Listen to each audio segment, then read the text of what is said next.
2016년 3월 베이징의 하늘은 여느 때처럼 무겁게 가라앉아 있었습니다. 중국 정치의 가장 중요한 행사인 양회가 열리는 그날, 모든 언론의 카메라와 조명은 화려하게 장식된 인민대회당을 향하고 있었습니다. 1년에 단 한 번 열리는 이 거대한 정치적 행사는 최고 권력자의 위상을 과시하고 태평성대를 찬양하기 위해 세심하게 연출된 완벽한 무대여야만 했습니다. 마치 성대한 잔치를 벌이는 웅장한 저택처럼 입구에는 붉은 등이 걸려 있고 안에서는 화려한 연회가 준비되고 있는 상황이었습니다. 하지만 바로 그 순간 이 모든 화려한 장막 뒤에서 전 세계를 향해 던져진 하나의 소식은 축제의 분위기를 순식간에 얼어붙게 만들었습니다. 바로 109세의 나이로 세상을 떠난 중국 공산당의 최고 위급 원로 송핑의 죽음입니다. 이 갑작스러운 부고를 두고 현재 수많은 사람들과 매체들은 이것이 최고 권력자가 당내 반대파와 원로들을 향해 보내는 강력한 경고이자 잔혹한 힘의 과시라고 해석하고 있습니다. 중요한 행사 날에 맞춰 생명 연장 장치를 제거함으로써 자신의 절대적인 통제력을 보여주려 했다는 것입니다. 하지만 오늘 우리는 이러한 표면적인 해석을 넘어 사건의 이면에 숨겨진 진짜 진실을 파헤쳐 보려고 합니다. 결론부터 말씀드리자면 양회 개막 당일에 발생한 이 원로의 죽음은 결코 권력의 강인함을 보여주는 상징이 아닙니다. 오히려 그것은 거대한 권력 시스템이 내부에서부터 걷잡을 수 없이 통제력을 잃어가고 있다는 가장 치명적인 신호입니다. 오늘 우리는 이 기묘하고도 긴박했던 시간의 흐름을 되짚어보며 화려한 수사 뒤에 감춰진 정치적 생존의 냉혹한 진짜 얼굴을 마주하게 될 것입니다. 우선 3월 4일 그날 베이징에서 도대체 무슨 일이 일어났는지 공식적으로 발표된 정확한 시간의 흐름을 따라가 보겠습니다. 정치적 상징성과 길조를 그 무엇보다 중요하게 여기는 시스템 내부에서 양회는 단순한 회의가 아닙니다. 그것은 국가의 안정과 번영을 전 세계에 보여주는 가장 거대한 정치적 의식입니다. 이러한 긍정적인 환상을 심어주어야 할 가장 중요한 시점에 누군가의 죽음이 발표된다는 것은 그들만의 정치적 문법에서는 절대 피해야 할 가장 불길한 징조를 의미합니다. 3월 4일 오후 3시 정각인민대회당에서는 전국인민정치협상회의 14기 4차 회의가 정확히 개막했습니다. 단상에 앉은 고위 관리는 수없이 수정되었을 완벽하고도 건조한 업무 보고서를 낭독하기 시작했고 수천 명의 대표들은 숨죽여 그 연설을 듣고 있었습니다. 모든 것이 평소처럼 견고하고 안정적으로 보이던 바로 그 시간, 연설이 시작된 지 정확히 36분이 지난 오후 3시 36분이었습니다. 인민대회당에서 불과 몇 킬로미터 떨어진 해방군 총병원, 이른바 301 병원의 최고 위급 병실에서 109세의 송핑이 조용히 숨을 거두었습니다. 이 절묘한 시간적 교차를 깊이 생각해 보시기 바랍니다. 국가의 가장 중요한 회의가 막두풀 올린 지 불과 30여 분 만에 당의 가장 상징적인 원로가 세상을 떠난 것입니다. 이것은 완벽하게 짜인 축제의 시나리오에 찬물을 끼얹는 셈이었습니다. 하지만 진정으로 놀라운 일은 그 직후에 벌어졌습니다. 불과 3시간 남짓 지난 당일 저녁 6시 55분 관영 매체인 신화통신은 전 세계를 향해 송핑의 서거 소식을 다급하게 타전했습니다. 이 하나의 기사로 인해 전 세계 언론의 헤드라인은 양회 개막이 아니라 100세를 넘긴 정치 원로의 죽음으로 순식간에 뒤덮였습니다. 국가적인 중대사의 모든 스포트라이트를 한 사람의 부고가 완벽하게 집어삼킨 것입니다. 이 대목에서 우리는 중요한 질문을 던져야 합니다. 만약 최고 권력자가 진정으로 모든 상황을 완벽하게 장악하고 있었다면 왜 이 소식을 며칠 미루지 못했을까요? 현대의학의 기술력과 막대한 자본이 투입되는 국가 최고 병원의 중환자실 시스템을 고려하면 설령 생물학적 한계에 다다랐다 하더라도 각종 첨단 의료 장비와 약물을 통해 며칠 동안 생명 유지 상태를 연장하는 것은 결코 불가능한 일이 아닙니다. 100번 양보하여 더 이상의 의학적 유지가 불가능했다 하더라도 과거의 수많은 관례처럼 대회가 성공적으로 폐막하고 모든 대표들이 돌아간 후인 3월 12일경에 부고를 발표할 수도 있었습니다. 과거 수많은 최고 지도자들의 죽음이 국가적인 애도를 위해 다른 모든 일정을 멈추게 했던 적은 있어도 이번처럼 국가적인 행사가 누군가의 죽음으로 인해 시작부터 빛이 바랜 적은 없었습니다. 그렇다면 왜 그들은 양회 개막 당일 저녁이라는 가장 최악의 타이밍에 부고를 발표해야만 했을까요? 정답은 단 하나입니다. 도저히 숨길 수 없었기 때문입니다. 송핑이라는 인물은 단순한 한 명의 노인이 아니었습니다. 그는 당내 원로들과 보수파, 그리고 다양한 정치적 이해관계가 얽혀있는 거대한 시스템의 살아있는 상징이었습니다. 그날 오후 병실 밖에는 가족들뿐만 아니라 각기 다른 정치적 배경을 가진 수많은 사람들의 시선이 집중되어 있었고, 소식은 이미 통제할 수 없는 속도로 퍼져나가고 있었습니다. 최고 권력자는 이 거대한 비밀을 덮어두는 것이 불가능하다는 것을 깨달았습니다. 병원의 책임자는 감히 이 엄청난 사실을 은폐할 엄두를 내지 못했고, 내부 시스템의 누군가는 이미 정보를 밖으로 흘려보내고 있었습니다. 만약 이 소식이 공식적인 발표 없이 수천 명의 대표들이 모인 회의장 내에서 은밀한 소문으로 먼저 퍼져나갔다면, 그것은 걷잡을 수 없는 정치적 소용돌이로 발전했을 가능성이 높습니다. 따라서 공식 매체를 통한 다급한 부고 발표는 철저하게 계산된 권력의 과시가 아니라 더 큰 혼란을 막기 위해 어쩔 수 없이 선택해야만 했던 고육지책이었습니다. 이는 최고 권력자가 방대하고 복잡한 관료 시스템에 대해 절대적이고 빈틈없는 통제력을 상실했음을 보여주는 가장 명백한 증거입니다. 거대한 권력의 장벽에 금이 가고 차가운 바람이 스며들기 시작한 것입니다. 이처럼 권력의 균열을 상징하게 된 송핑이라는 인물이 도대체 시스템 내부에서 어떤 존재였기에 이토록 큰 파장을 일으킨 것인지, 우리는 공식 매체가 그에게 씌워놓은 화려한 포장지를 벗겨내고 그의 진짜 정치적 궤적을 추적해야 합니다. 관영 매체는 부고를 통해 그를 수많은 시련을 이겨낸 위대한 혁명가이자 신념이 투철한 인물로 묘사하며 수많은 칭송의 단어들을 쏟아냈습니다. 하지만 역사의 이면을 주의 깊게 들여다보면 이 공식적인 기록 속에는 의도적으로 흐릿하게 처리되거나 가볍게 스쳐 지나간 공백들이 존재합니다. 그리고 바로 그 감춰진 공백 속에 송핑이라는 인물이 100년이 넘는 세월 동안 가장 냉혹한 정치 무대에서 살아남을 수 있었던 진짜 생존의 비밀이 숨겨져 있습니다. 공식 기록에는 그가 1938년부터 1947년까지 저우원라이의 정치 비서로 일했다는 짧은 문장이 적혀 있습니다. 스쳐 지나가듯 쓰인 이 한 줄의 기록이야말로 그의 정치적 유전자를 해독하는 가장 중요한 열쇠입니다. 저우원라이는 누구입니까? 그는 수십 년간 이어져온 내부의 잔혹한 노선 투쟁과 숙청의 피바람 속에서도 단 한 번도 쓰러지지 않고 언제나 승리자의 곁에 머물렀던 놀라운 생존술의 대가였습니다. 절대 스스로 1인자의 자리에 오르지 않고 항상 2인자나 3인자의 위치에서 차갑게 바람의 방향을 읽어내는 것, 그것이 바로 그의 생존 철학이었습니다. 송핑은 바로 그 곁에서 10년이라는 긴 세월 동안 정치 비서로 머물렀습니다. 그 10년은 권력 내부의 투쟁이 가장 극에 달했던 잔혹한 시기였습니다. 젊은 송핑은 멘토의 곁에서 뜨거운 열정을 가진 수많은 청년들이 어떻게 정치적 희생양으로 전락하는지, 최고 위층 사이에서 어떻게 서로를 함정에 빠뜨리고 살아남는지를 눈으로 똑똑히 지켜보았습니다.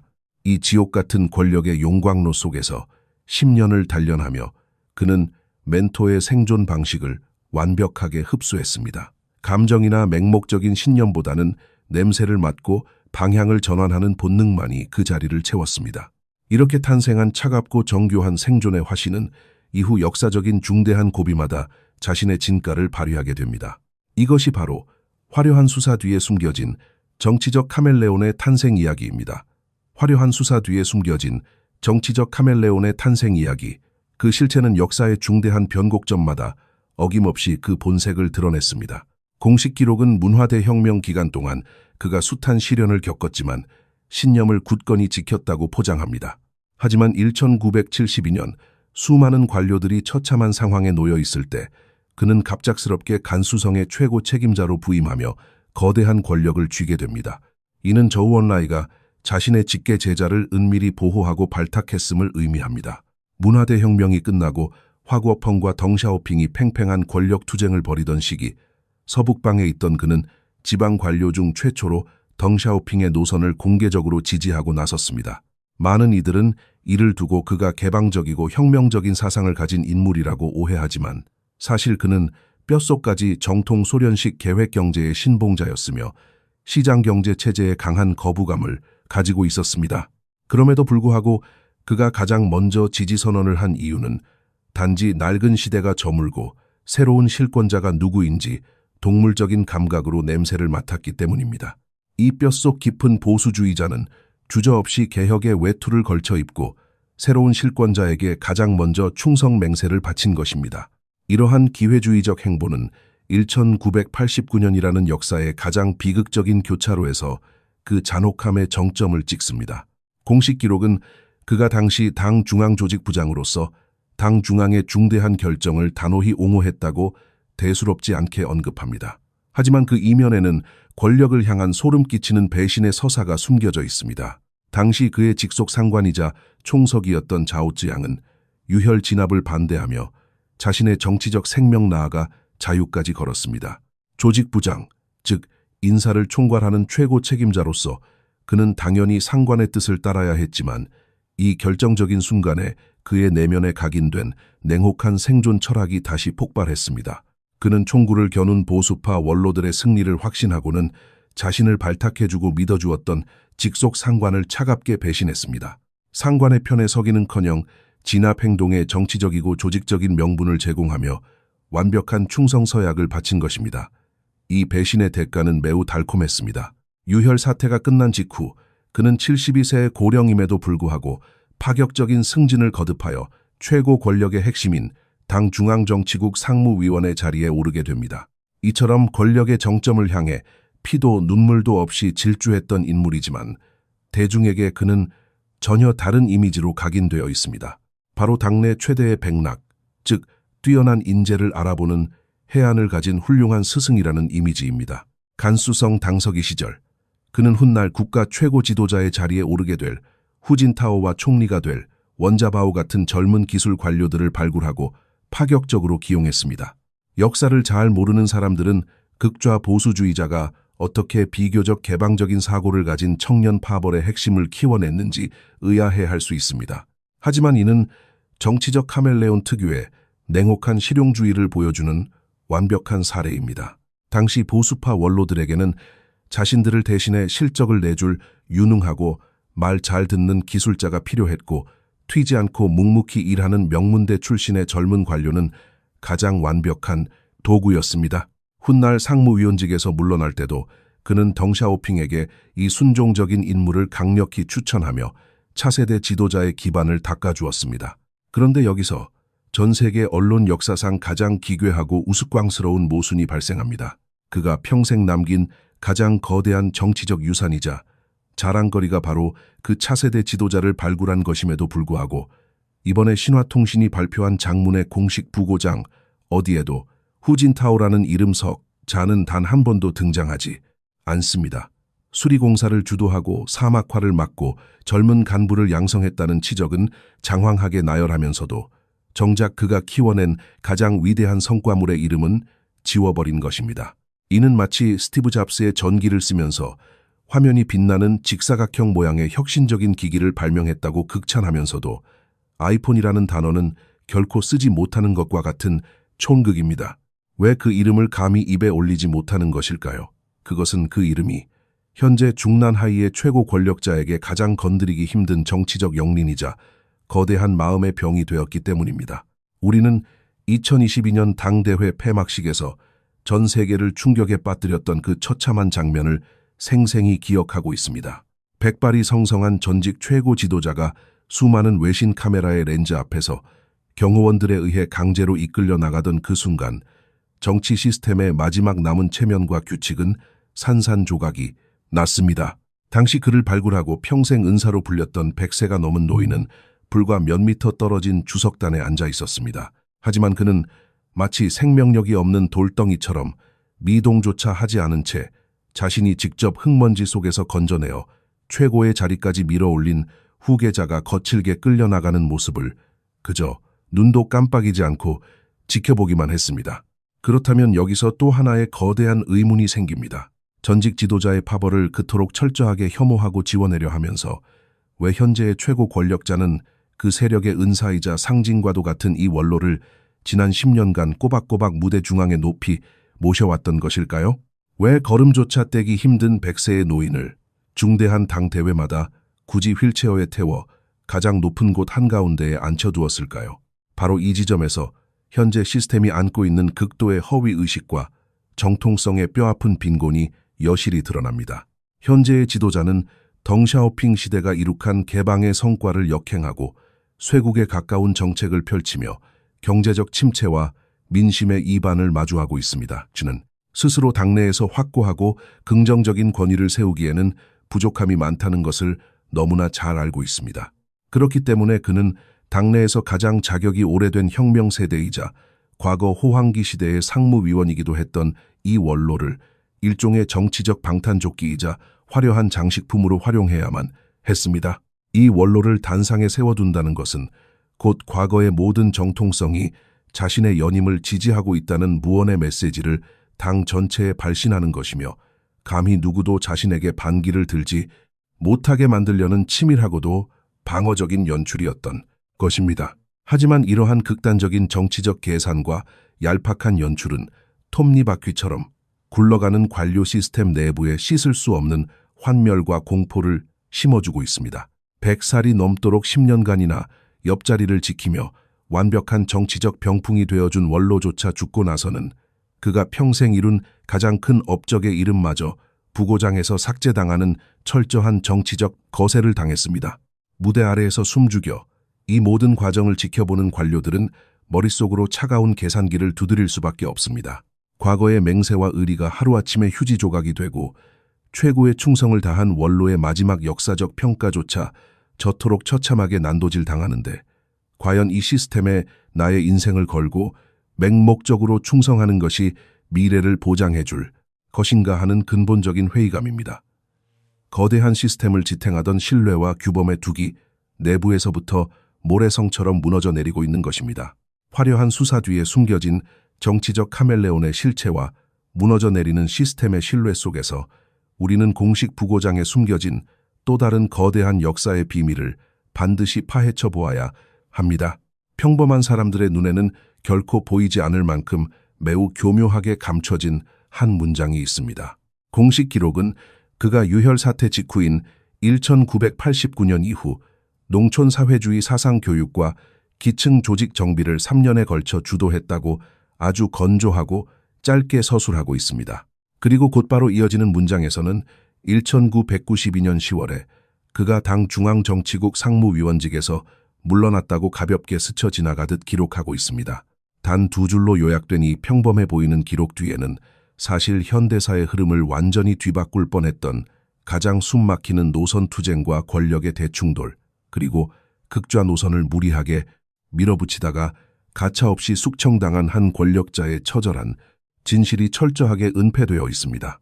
1989년의 비극적인 사건을 발판 삼아 권력의 핵심에 진입한 그는 보수파 원로들의 강력한 지원을 등에 업고 시대의 흐름을 완전히 거스르는 파괴적인 역주행을 시작했습니다.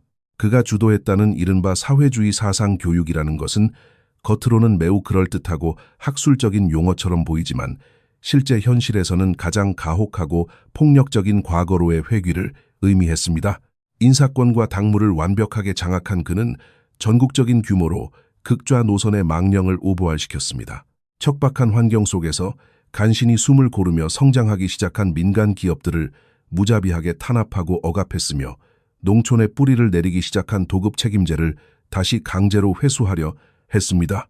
이는 국가 전체의 활력을 빼앗고 모두를 가난하고 평등하게 만들었던 과거의 숨 막히는 계획경제의 철창 속으로 인민들을 다시 끌고 들어가려는 거대하고 끔찍한 시도였습니다. 그 3년 동안 국가는 경제적으로 완전히 마비되었고 정치적으로는 숨을 쉴 수 없을 만큼의 극심한 억압 상태에 빠져들었으며 사회 전체가 죽음의 패처럼 고요하고 암울했습니다.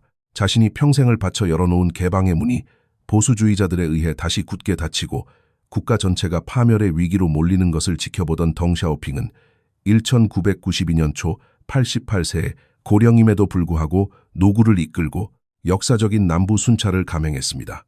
그는 남방의 여러 지역을 돌며 개혁하지 않는 자는 누구든 자리에서 내려와야 한다는 분노에 찬 사자후를 터뜨렸습니다. 이 거대한 분노의 외침은 다름 아닌 노선을 역행하고 있던 당시의 보수파 수뇌부와 극좌 노선의 최전선에서 칼을 휘두르던 송핑의 심장을 직접 겨냥한 것이었습니다. 덩샤오핑은 개방의 길을 지켜내기 위해 군부의 실력자들까지 은밀하게 움직이며 언제든 권력의 윗선을 모두 교체해버릴 수 있다는 강력하고도 서늘한 경고를 보냈습니다. 절대적인 위기를 감지한 다른 실용주의적 권력자들은 그 즉시 바람의 방향을 읽고 시장 경제를 지지한다며 태도를 바꾸었지만 극좌 노선의 맹목적인 선봉장이었던 그는 이 거대한 정치적 도박에서 가장 뼈아픈 희생양이 되고 말았습니다. 막강한 압력에 굴복한 그는 1992년 10월 불과 3년 만에 권력의 최정점인 상무위원 자리에서 강제로 끌려 내려와야만 했습니다. 공식 부고장에서 물러났다고 아주 가볍게 표현된 그 단어의 이면에는 경제 노선을 파괴하려 했던 극좌주의자를 향한 무자비하고도 철저한 정치적 응징과 타격이 숨겨져 있었던 것입니다. 바로 이 지점에서 우리는 현재 전 세계를 지배하고 있는 가장 거대한 착각 하나를 정면으로 마주하게 됩니다. 수많은 외신과 분석가들은 그가 훗날 비교적 유연한 사고를 가졌던 후진타오를 발탁했기 때문에 그 역시 개방적이고 혁신적인 성향을 가진 인물일 것이라고 오해합니다. 나아가 현재 최고 권력자가 그를 이토록 숭배하는 이유 역시 개방 세력을 포용하고 통합하기 위한 너그러운 제스처일 것이라고 순진하게 분석합니다. 하지만 이는 역사의 진실을 완전히 반대로 해석한 뼈아픈 오판입니다. 현재의 지도자가 그 원로를 마치 신처럼 떠받들고 숭배해온 진짜 이유는 결코 그가 포용적이어서가 아닙니다. 그것은 바로 현재 지도자의 뼛속 깊이 각인된 정치적 유전자와 통제에 대한 맹목적인 집착이 1989년부터 1992년까지 사유재산을 탄압하고 계획경제를 부활시키려 했던 그 원로의 극좌적 본능과 소름 끼칠 정도로 완벽하게 일치하기 때문입니다.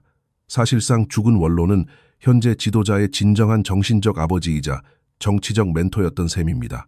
과거 그 원로가 이루고자 했으나 철퇴를 맞고 실패했던 그 끔찍한 통제의 꿈들을 오늘날의 지도자는 하나하나 끔찍한 현실로 만들어내고 있습니다. 국가의 권력을 비대하게 키우고 민간의 자율성을 철저하게 짓밟으며 통합된 시장이라는 명목 아래 모든 자원을 통제하고 농촌과 도시를 바둑판처럼 나누어 사람들의 캣에 비난보는 일거수일투족을 감시하는 정책들, 그리고 전 세계를 향해 스파이를 색출하겠다며 공포 분위기를 조성하는 이 모든 일련의 광기 어린 과정들은 정확히 과거에 실패했던 농촌 사회주의 사상 교육의 강력한 진화 버전이자 현대판 복제품의 다름 아닙니다. 공식 매체가 오늘날 그 원로를 향해 원대한 안목을 가졌다고 극찬하는 것은 사실상 최고 권력자가 자신이 현재 밀어붙이고 있는 퇴행적이고 폐쇄적인 국가 운영 노선에 억지스러운 정당성을 부여하기 위해 죽은 자의 영혼을 불러내는 주술적 행위와 같습니다. 자신이 걷고 있는 이 파멸의 길이 결코 충동적인 폭주가 아니라 오랜 혁명, 원로가 일찍이 제시했던 올바른 길이라는 것을 증명하려는 절망적인 몸부림인 것입니다. 하지만 역사는 참으로 잔인하고도 거대한 아이러니를 보여줍니다. 1992년 거대한 시스템이 붕괴의 위기에 직면했을 때 그들 내부에는 극좌의 망령을 단숨에 베어버리고 시장 경제라는 생명줄을 강제로 연결하여 체제의 수명을 30년이나 연장시킨 강력한 존재가 있었습니다. 하지만 2026년 오늘날 가장 완고하고 보수적인 세력을 상징하던 그 오래된 생명줄마저 죽음의 사자에게 완전히 뽑혀나갔습니다. 오늘날 최고 권력부의 회의장에는 그저 맹목적으로 고개를 끄덕이는 무기력한 자들과 각자의 주머니를 채울 궁리만 하는 탐욕스러운 자들만이 남아있을 뿐 거대한 시스템을 구원할 두 번째 구원자는 그 어디에도 존재하지 않습니다. 이 거대한 국가는 이제 브레이크가 완전히 파열된 채 통제력을 잃고 무서운 속도로 벼랑 끝을 향해 역주행하고 있는 거대한 버스와 같습니다. 이 낡은 버스에 탑승한 모든 사람들을 기다리고 있는 것은 상상조차 하기 힘든 캄캄하고 깊은 심연뿐입니다.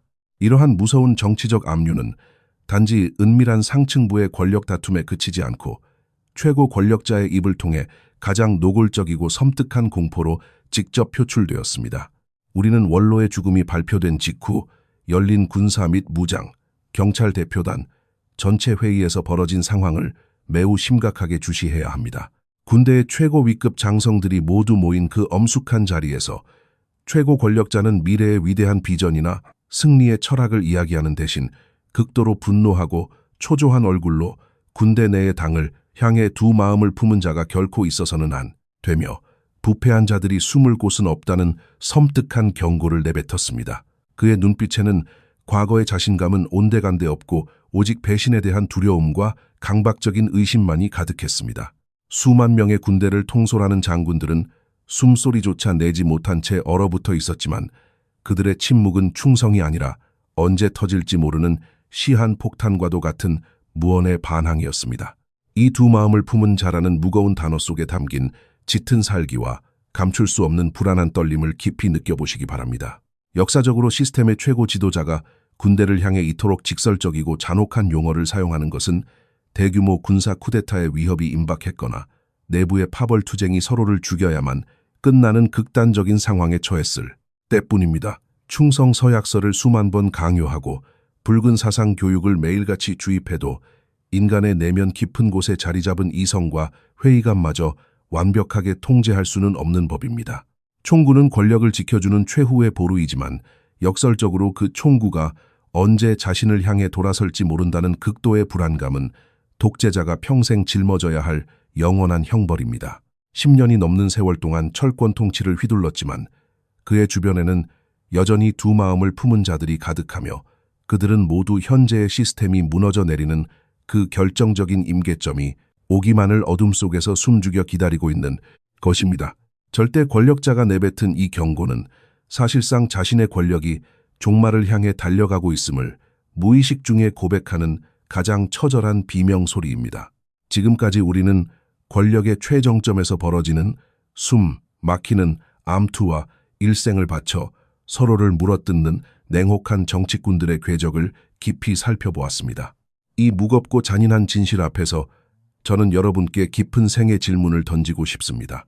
인간으로 태어나 단 한 번 주어지는 귀한 삶을 이토록 허망하고 잔인한 권력 투쟁에 쏟아붓는 것이 과연 그만한 가치가 있는 일일까요? 그들이 밤낮으로 치밀하게 계산하고 잔인하게 남을 짓밟으며 얻어낸 그 절대적인 권력조차도 결국은 시간의 흐름과 자연의 엄숙한 순리 앞에서는 한 줌의 재로 흩어질 뿐입니다. 아무리 거대한 제국을 세우려 발버둥 쳐도 죽음이라는 완벽하게 공평한 종착역 앞에서는 모두가 한없이 나약하고 평등한 존재가 됩니다. 거짓과 선동으로 쌓아올린 바벨탑은 결국 무너지게 되어 있으며 인간의 자유와 존엄을 억압하는 그 어떤 맹목적인 권력 시스템도 역사의 준엄한 심판을 결코 피해갈 수는 없습니다. 거대한 역사의 경랑 속에서 우리와 같은 평범한 사람들에게 가장 중요하고 시급한 과제는 오직 두 가지뿐입니다. 첫째는 짙은 안개에 휩싸인 이 혼란스러운 시대의 흐름과 권력의 어두운 본질을 꿰뚫어 볼 수 있는 차갑고 맑은 지혜를 갖추는 것입니다. 둘째는 그 어떤 거센 외부의 폭풍우 속에서도 나 자신과 사랑하는 가족을 굳건히 지켜낼 수 있는 건강한 육체와 평온한 정신을 유지하는 것입니다. 저 높은 곳의 권력자들처럼 매일 밤을 증오와 의심으로 지새우며 헛된 권력을 탐하다가 결국 자신의 소중한 몸과 마음을 갉아먹는 어리석은 전철을 우리는 결코 밟아서는 안 됩니다. 시대의 변화를 날카롭게 주시하되 일상의 따뜻한 평화와 건강을 잃지 않는 것만이 이 광기 어린 시대에서 우리가 거둘 수 있는 가장 위대한 진정한 승리입니다. 역사의 거대한 수레바퀴는 이제 누구도 예측할 수 없는 미지의 영역을 향해 무서운 속도로 굴러가고 있습니다.